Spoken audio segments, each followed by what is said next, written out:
नमस्कार। जिंदगी में कई बार ऐसे मौके आते हैं जब जीत या हार मायने नहीं रखते। उससे भी बड़ा हो जाता है सही और गलत का सवाल। क्या सही है और क्या गलत है।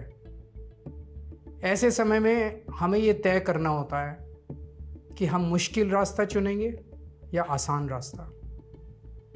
आज मैं भी एक ऐसे मोड़ पे खड़ा हूँ। आप सब जानते हैं कि मुझे एक झूठे केस में फंसाया गया, मुझे जेल भेज दिया गया, एक चुनी हुई सरकार को गलत तरीके से गिरा दिया गया, हमें कई महीने जेल में रखा, पर आखिरकार सच की जीत हुई।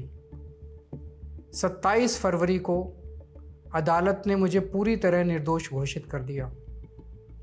कोर्ट ने कहा केजरीवाल निर्दोष है, केजरीवाल ने कोई भ्रष्टाचार नहीं किया। कोर्ट ने सीबीआई की जांच पे ही सवाल खड़े कर दिए और जांच अधिकारी के खिलाफ एक्शन लेने के आदेश दे दिए। लेकिन सच का रास्ता आसान नहीं होता।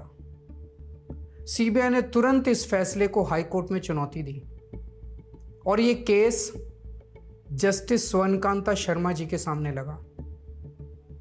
तब मेरे मन में एक बहुत बड़ा सवाल उठा, क्या इनके सामने मुझे न्याय मिलेगा? मेरे मन में यह प्रश्न क्यों आया? इसके कई कारण हैं, पर 2 कारण मुख्य हैं।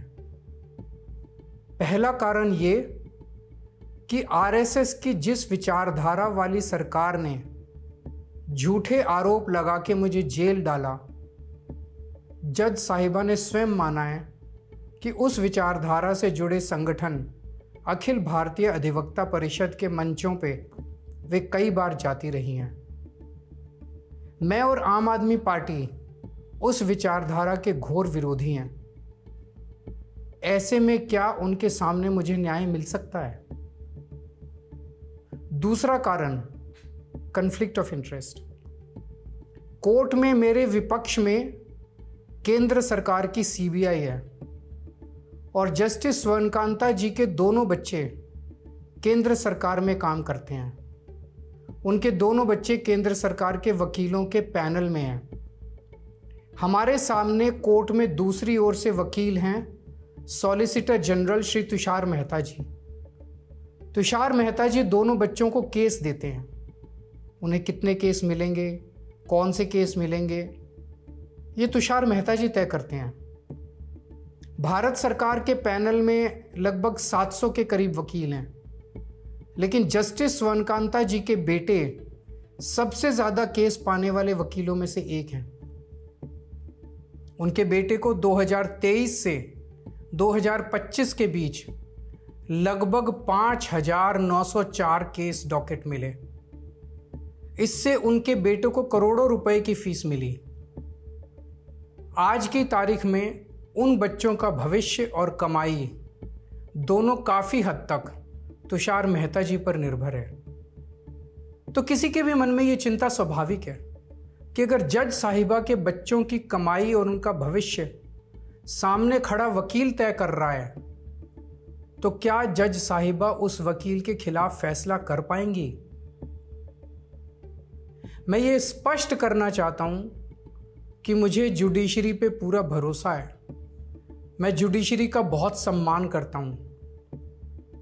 जब मेरे खिलाफ गलत साजिश हुई तो हमारे देश की जुडिशरी ने ही मुझे न्याय दिया था। जब मुझे झूठे केस में गिरफ्तार किया गया तो इसी जुडिशरी ने मुझे बेल दी थी। इसी जुडिशरी ने मुझे उसी झूठे केस में दोष मुक्त करार किया है। पिछले 75 वर्षों में जब जब देश पे आंच आई, हमारे देश की जुडिशरी ने देश को बचाया और नागरिकों के हितों की रक्षा की है। मैं जस्टिस स्वर्णकांता जी का भी बहुत सम्मान करता हूं। मुझे उनसे या उनके परिवार से किसी भी प्रकार की कोई व्यक्तिगत आपत्ति नहीं है। लेकिन न्याय का एक बहुत बड़ा सिद्धांत है, justice should not only be done but should also be seen to be done. इसलिए मैंने जस्टिस स्वर्णकांता शर्मा जी से पूरे सम्मान के साथ अनुरोध किया कि वो इस कॉन्फ्लिक्ट ऑफ इंटरेस्ट जैसे कारणों की वजह से इस केस से खुद को अलग कर लें, लेकिन उन्होंने मेरी दलीलें खारिज कर दी और फैसला दिया कि वो स्वयं ही ये केस सुनेंगी। आज मेरे सामने सबसे आसान रास्ता है कि मैं उनका आदेश मान लूं और एक बड़ा वकील खड़ा करके उनके सामने अपना केस लड़ूं। पर यह मुद्दा अब सिर्फ मेरे केस का नहीं है, बल्कि आम लोगों के न्याय प्रणाली पर भरोसे का है। ऐसी दुविधा के मौके पे बापू ने हमें सत्याग्रह का रास्ता दिखाया। बापू ने कहा था कि जब भी किसी अन्याय का सामना करो तो उसका पहला कदम विरोध नहीं बल्कि बातचीत होना चाहिए। अपनी बात अन्याय करने वाले के सामने पूरी विनम्रता के साथ रखनी चाहिए और उसे सुधारने का पूरा मौका देना चाहिए। सारी कोशिशों के बाद भी अगर न्याय ना मिले तो अंतरात्मा की आवाज़ सुनो। यदि अंतरात्मा की आवाज़ कहती है कि न्याय नहीं हुआ तो शांति और विनम्रता के साथ सत्याग्रह करना चाहिए। फिर उसके जो भी परिणाम हों वो सहर्ष स्वीकार करने चाहिए। पर इस पूरे प्रकरण में अन्याय करने वाले व्यक्ति के प्रति किसी भी प्रकार की नफरत या गुस्सा नहीं होना चाहिए। मैंने भी बातचीत से शुरुआत की, पूरी निष्ठा और विनम्रता के साथ जस्टिस स्वर्णकांता जी के सामने अपनी बात रखी। उन्हें इस केस से अलग होने के लिए याचना की। मैंने आग्रह किया कि मेरा केस हाई कोर्ट के किसी भी अन्य जज द्वारा सुन लिया जाए, लेकिन उन्होंने मेरी प्रार्थना अस्वीकार कर दी। उन्होंने फैसला दिया कि वे अपने आप को इस मामले से अलग नहीं करेंगी और ये केस वो स्वयं ही सुनेंगी। उनके दिए गए इस फैसले से मैं पूरी विनम्रता पूर्वक असहमत हूँ। इस पूरे घटनाक्रम के बाद मेरी आशंका और गहरी हो गई है कि क्या उनके सामने मुझे न्याय मिलेगा। बापू के दिखाए रास्ते पर चलते हुए सत्याग्रह की भावना से अब मैंने फैसला किया है कि मैं इस केस में जस्टिस स्वर्णकांता जी के कोर्ट में ना तो स्वयं पेश होऊंगा और ना ही मेरी तरफ से कोई वकील पैरवी करेगा। जस्टिस स्वर्णकांता जी जो भी फैसला सुनाएंगे उस पर समय आने पर मेरे जो भी कानूनी अधिकार हैं, जैसे सुप्रीम कोर्ट में चुनौती देना आदि, वो सभी कदम लेने के लिए मैं स्वतंत्र हूँ। ये बात आज मैंने एक पत्र लिखकर जस्टिस स्वर्णकांता जी को भी सूचित कर दिया है। मेरा जस्टिस स्वर्णकांता जी से किसी प्रकार का व्यक्तिगत विरोध नहीं है। यदि भविष्य में भी कभी उनके सामने मेरा कोई अन्य केस लगता है जिसमें मेरे विरोध में बीजेपी, केंद्र सरकार या तुषार मेहता जी नहीं हैं, तो मैं उनके समक्ष जरूर पेश होऊंगा। आप पूछ सकते हैं कि यदि मैं जस्टिस स्वर्णकांता जी के रिक्यूजल ऑर्डर से असहमत हूं तो उसके खिलाफ सुप्रीम कोर्ट क्यों नहीं जा रहा? उसकी तैयारी कर रहा हूं।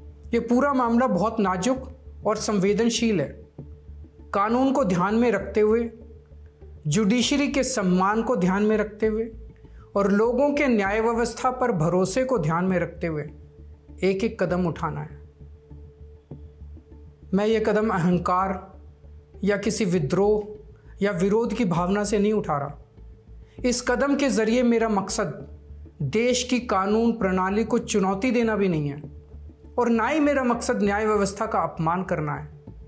इसी केस में मैंने हर स्टेज पे, हर अदालत में अपना पूरा सहयोग दिया है।